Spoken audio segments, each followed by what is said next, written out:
Анықта қылмыс. Қорғалжын мемлекеттік табиғи қорығында соңғы 2 айда Қандығол қонақтар 39 киікті қынадай қырып кетті. Тоже дикие животные разгрызли. Табиғат тыныштығын бұзған браконьерлер белгілі, бірақ сараптама қорытындысы белгісіз. Неге? Мемлекеттік тұрғыдан бұлдай сараптама жоқ десе де болады. Шекарадан мүйіз өтпесе, онда бұл жақта да ешқандай қылмыс жасалмас еді, себебі мүйізге ондай сұраныс болмас еді.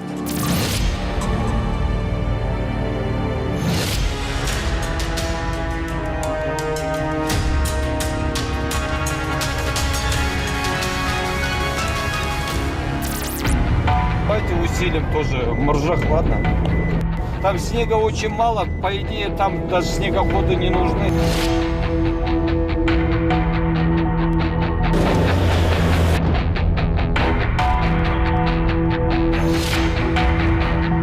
Екі группа объединенный тұр ғой бұл жерде, да?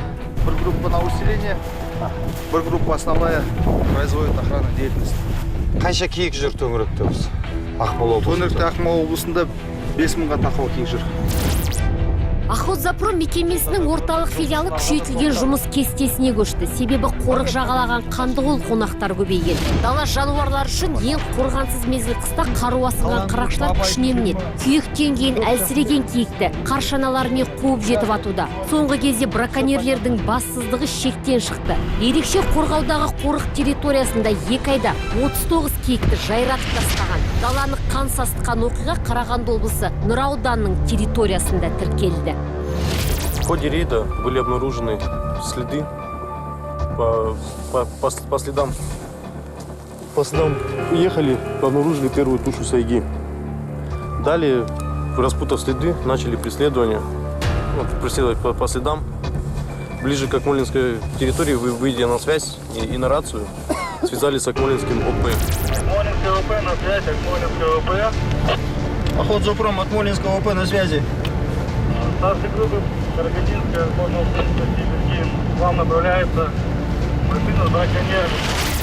Хабар түсімен күзетте жүрген жігіттер сол аумаққа қарай ойысады. Көп ұзамай қарсы бағытта кездескендер инспекторларды байқап жылдамдықты асырады. Жөн сұрамақ болғандарға тоқтамайды. Күдік еселеніп, инспекторлар сол көліктің ізіне түседі. Жан-жақтан қаумалап жүріп, әлгілердің жолын бөгейді. Қорық территориясында ойран салғандарда қарап қалмаған. Мамандарға қару кезеніп, өмірлеріне қауіп төндірді. Қуып жетіп, жаңағы машинаны жолда тоқтатып, ішінен 5 адам шықты. Біз удостоверениямызды көрсетіп, жаңағы адамдарға машинаңызды көрсет дедік. Оған олар машинаға тиіспеңдер, артынан 2 адам шықты мылтықпен, охотничий мылтықпен бізге сол мылтықтарды қойды. Ескертетін жайт, қарақшыларға тойтарыс беретін инспекторлардың ешқайсында қару болмаған. Жұмысқа жаңадан қабылданған жас мамандар сынақ мерзімінен өтіп жатқандықтан қару алып үлгермепті. Түршеге қару болмаған? Болмаған. Олар оған дейін біз мынандай немен не қылдық? Негіз қару болмағандықтан біз Қорғалжын ауданының ішкі істер бөліміне қағаз жазып, олардан қаруы бар, жаңағы табиғат қорғау инспектор сұрадық та табиғат. Олар берді. Сол күні олар жаңағы пост жасап, бүкіл аумақты аралап, сол жаңағы олардың өздерінде бір шұғыл жағдай болып қалып қойған. Давай, догоняй его. Давай, все, перелезай его, спускайся с ним по степи, давай, догоняй, смотри, он в поселок заезжает. Соған қарамастан инспекторлар қарулы топтың соңынан қалмайды. Браконьерлер мінген көлікті Өркендеу ауылының тұсында қайта тоқтатады. Бірақ күдіктілердің үшеуі бой тасалап үлгеріпті. Ал сол сәтте қолға түскен Сыздық пен Егізбаевтан оқиға орнына жеткен жедел топ түсінік алып қана шектелген. Олар қазір қолхат арқылы бостандықта жүр. Тәркіленген көліктен қылмыстық іске айғақ болар мүйіздер табылмады. Есесіне оқ-дәрі, дүрбі пышақ іске дәйек ретінде тіркелді. Күдіктілердің бірі астаналық экс-полицей деген дерек бар. Бірақ тергеу құпиясы деген желеумен сақшылар бұл ақпаратты растамады, жоққа да шығармады. Оқиға болған жерден 28 өлі денесі табылса киіктің, оның 25-і Нұра ауданына қарасты жері болып шықты. Сондықтан оны Нұра аудандық тергеп жатыр. Үшеуі Қорғалжын ауданының жерінде болып шықты. Ол үшеуін Қорғалжын ауданының ішкі істер бөліміне біз апарып бердік. Не Қорғалжын ауданында, не Нұра ауданында әлі 2 ай өтті, бір сараптама ешқандай тағайындалған. Заң бойынша сараптама 3 тәуліктің ішінде тағайындалу керек. Тағайындалу керек еді, бірақ тағайындалмаған. Себебі көп.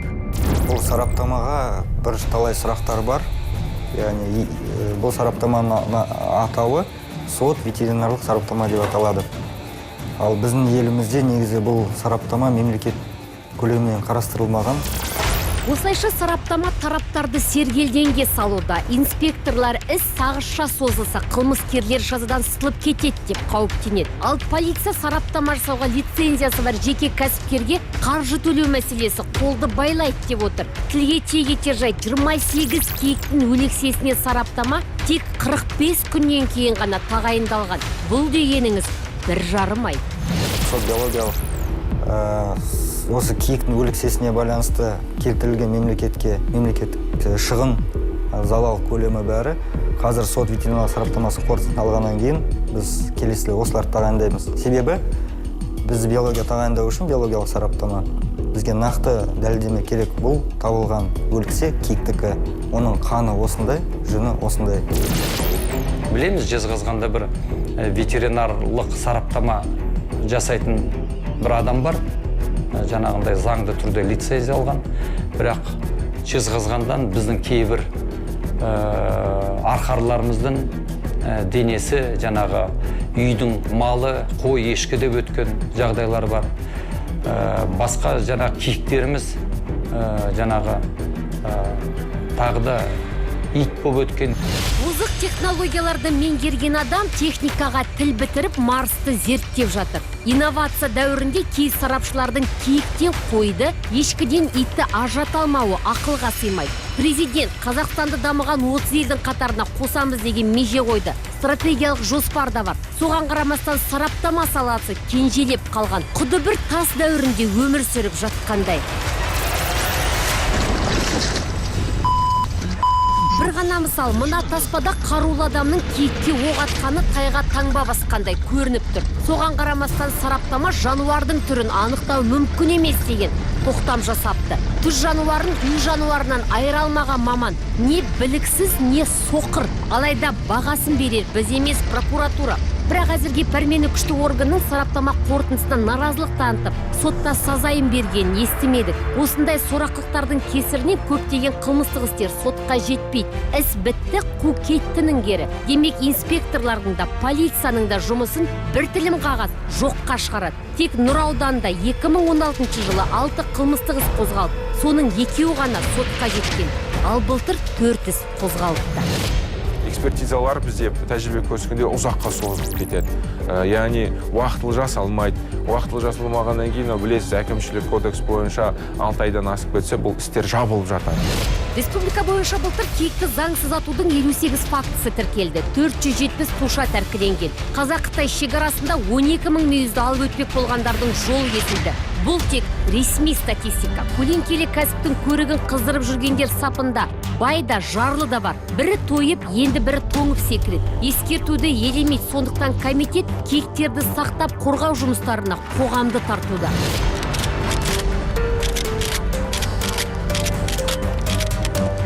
Талдау жасайтын болсақ, әрине көбісі қолы бостар, жұмыссыздар, күн көріс үшін жүретіндер де бар. Бұрынғы басшы болғандар да бар, олардың ішінде. Олардың шаналары бар. Көрінген адамның қолынан қазір шана бәленбай қымбат шаналарды алуда мүмкін емес қой. Біз қылмыскерді іздеп табу емес, қылмыстың алдын алу болып та бар. Қылмыстың алдын алу мәселесі бойынша, мынау әкімшілік құқық бұзушылықты тоқтату бойынша, міне қазір ауыл әкімдерінің есепті кездесуіне шығып жатырмыз.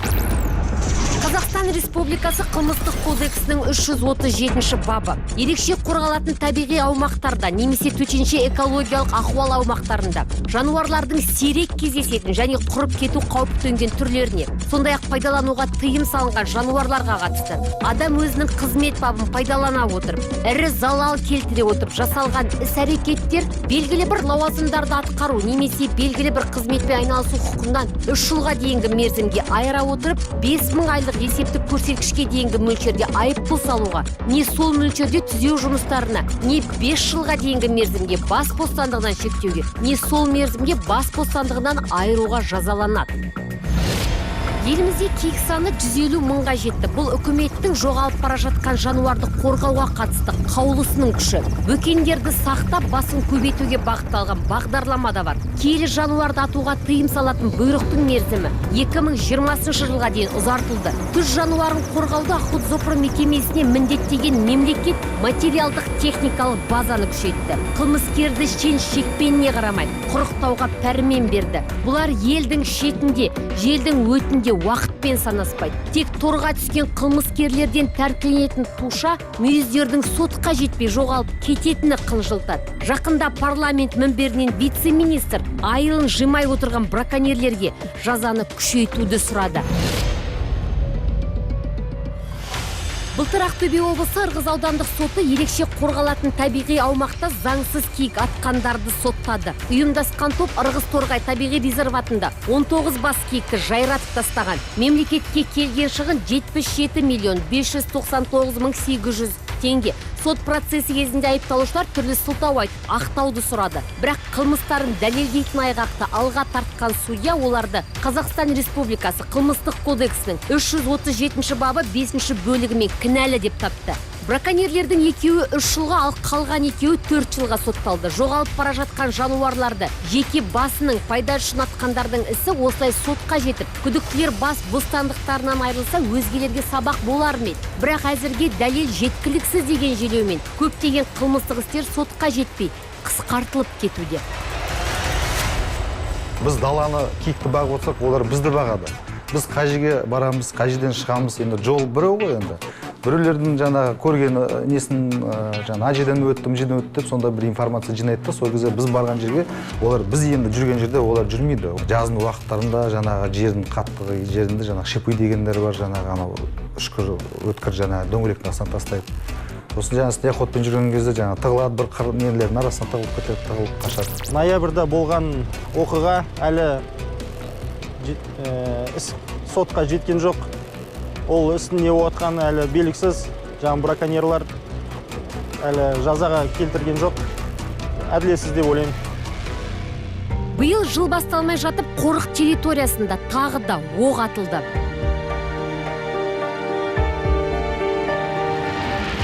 Бұл жолы жұт қонақтар 11 бас киікті атып, мүйіздерін кесіп алған. Бұл оқиға бойынша әзірге нәтиже жоқ. Тергеу мерзімі 2 ай. Осы аралықта күдікті анықталмаса, қылмыстық іс тоқтатылады дейді полиция. Ескертетін жайт, ерекше қорғаудағы территорияны бір емес, бірнеше мекеме қорғайды. Көлік те, қару да, құзыр да бар. Соған қарамастан қылмыскерлер заңнан именбейді. Сырт көзге мысық пен тышқанның ойыны. Көп жағдайда жауап та жаттанды. Жалақысы аз деген желеумен тепсе темір үзетін жігіттер табиғатты қорғағысы жоқ. Аз деп айтуға болады. Қаншама үлкен территориялар бар, мыңдаған гектарлар бар. Оған жағы кейбір кезде мысалы 2 инспектор, 3 инспектор біз арасында группамен де шығамыз мысалы. Менің қазіргі осы қаланың жақын аймақтарында 10 инспектор жұмыс істейді. 10 инспекторда 7 аудан бар. 7 ауданның енді есептеңіз қаншама аймақ бар. Оның барлығын қорғау енді инспекторлар күндіз істейді. Бізде енді уақытпен шектелмеген жұмыс уақыты. Қорғалжын қорығы Ақмола, Қостанай, Қарағанды облыстарының аумағында орналасқан, ЮНЕСКО-ның мұралар тізіміне енген. Ерекше қорғаудағы қорықтың құрылғанына жарты ғасыр. Қорғалжын мемлекеттік табиғи қорығының аумағы 543.171 гектар. Сулы, нулы болғандықтан флорасы мен фаунасы бай. Бұнда өсімдіктің 500-ден астам түрі бар. Оның 5 түрі қызыл кітапқа енген. Құстың 340 түрі мекендейді, оның 126-сы ұя басса, 26-сы қызыл кітаптағы тізімге алынған. Қорықтың тағы бір мақтанышы ақбөкендер. Бірақ соңғы уақытта табиғат тыныштығын бұзған браконьерлер тым еркінсіп кетті. Ең сорақысы браконьерлерге төте жолды көрсетіп бастап жүретіндердің арасында полицейлер де инспекторлар да кездеседі. Бұл қасқырға қой бақтырғанмен тең. Bir ай бұрын Ырғыз Торғай табиғи резерватының 7 инспектор ұсталды. Олардан 11 киіктің өлексесі, 8 мүйіз, 2 аңшы мылтығы, 170 оқ-дәрі мен 2 ара табылған. Бұндай оқиғалар бір адамның абыройы емес, тұтастай мекеменің жұмысына нұқсан келтіреді. Бірақ жемқорлық деген кесапатқа қанша у шашырақта жойып жіберу әзірге мүмкін болмай тұр.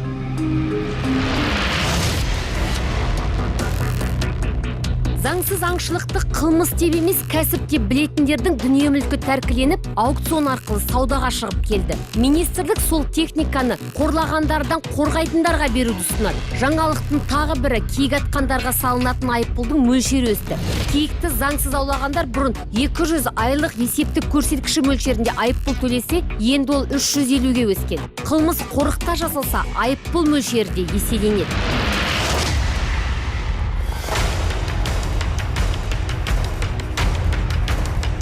Даланы қанға бояйтындар түз жануарын аштықтан емес, аш көздіктен атады. Мүйіз көптің көз құрты, Қытайға сатып байымыз деп ойлайды. Шығыс медицинасында дәрі-дәрмек жасалады дегенді естіп алған. Делдал тауып қазақ байлығын өзгенің қолына өздері ұстатады. Бұл қылмысты бір адам жасай алмайтын анық, сондықтан ұйымдасып топ болып жүреді. Жергілікті адамдар ол біреу, екеу атқанның өзінде де ол, мысалы, көбінесе батыс Қазақстан, Ақтөбе жақтарда ол байқалмауы да мүмкін де. Бір бас ол атып алған өзінде де өзіне жеу үшін пайдаланады. Ал енді көпше түрде әсіресе қасакерлер атқан кезде текесін атады ғой. Содан кейін шағылысатын еркегі қалмайды. Сол себепте мысалы бір заманда күрт өзгеріп, саны көбеймей қалған себебі де сол. Текелердің жоқтығынан. Түсіну керек халық. Бізде далада жабайы жануар жайылып жүргеннен кейін ойлайды, сен бағып жатсың ба, сен қарап жатсың ба, оны аулай береміз деп. Оны мемлекет қорғау жыл сайын ақша бөліп отыр. Бұл мемлекеттің меншігіндегі зат. Қорғалжын өзінде алатын болсақ, бұл жердің жан-жағы көлдері бар, жаңағы аңшылық шаруашылықтары бар. Сол аңшылық шаруашылықтарға кіріп, ана аулаймыз деп, машиненің рөлін оңға солға бұрып, браконьерлік жасап келетін азаматтар да бар. Киік 2006 жылдан бері халықаралық қызыл кітапқа енді. Елімізде жоғалып бара жатқан жануардың Бетпақдала, Орал, Үстірт популяциялары бар. Түс тағыларының көші-қон жолдары 10 облыстың аумағын қамтиды. Дала еркесінің қозғалысы спутник арқылы бақыланады. 2009 жылдан бері киіктердің аналығына микрочипі бар қарғы бау салынады. Құны 3000 еуро. Биылғы қарғы баулар заманауи технологиямен құрастырылған. Әрқайсында күн батареялары орнатылыпты. Демек, екінші мәрте қолдануға мүмкіндік бар.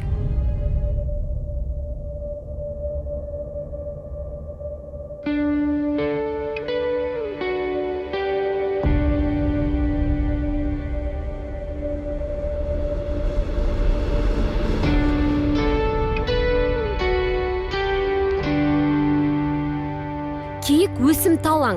Аналығы 7 айда, аталығы 1,5 жылда жетілетін көрінеді. Күзет мықты болса, табиғи биоалуандылық теңеседі дейді мамандар. Дүние жүзіндегі түз жануардың 80% популяциясы Қазақстанға тиесілі. Сондықтан дархан дала еркесін тек ғылыми мақсатта ғана аулауға заңмен рұқсат етілген. Табиғаттың заңы бар, ona негізінде қорғау жұмыстары. Егер де қорғау жұмыстарын бәрін ойдағыдай атқарылып, оның санын өзінің қалпына келтіреді. Өкінішке орай кейбір табиғи індеттер бар. Пастерлер дейді, олардың шығарда пастерлер деген бар, киіктің індеті, соның әсеріне осы киіктер бар ғой. Осы 2015-те, 2010-нан бастап 2015-тің арасында төлтіріп бір ғой. Осы мерт болды, ең үлкен осы білесіңдер бетпақдала популяциясында. Кезінде Еуропа мен Азия құрлығын тұтастай мекенеген киіктер қазір тек қазақ даласында ғана қалған. Ауыл шаруашылық министрлігі биыл бөкендерді сақтап көбейтуге қатысты заңға бірқатар өзгерістер мен толықтырулар енгізбек. Жақсы жаңалық көп, тек күзетке жауапты өзгелерде екі аяқты жыртқышқа тым мейірімді болмаса екен деген тілек бар.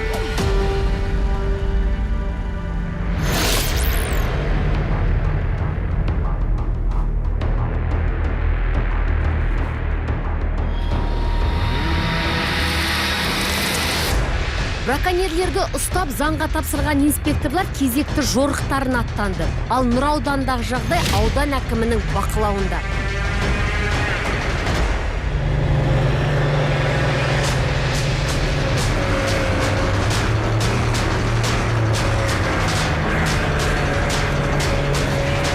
Табиғатты талқандау қылмыс, ал аялау ұлы іс.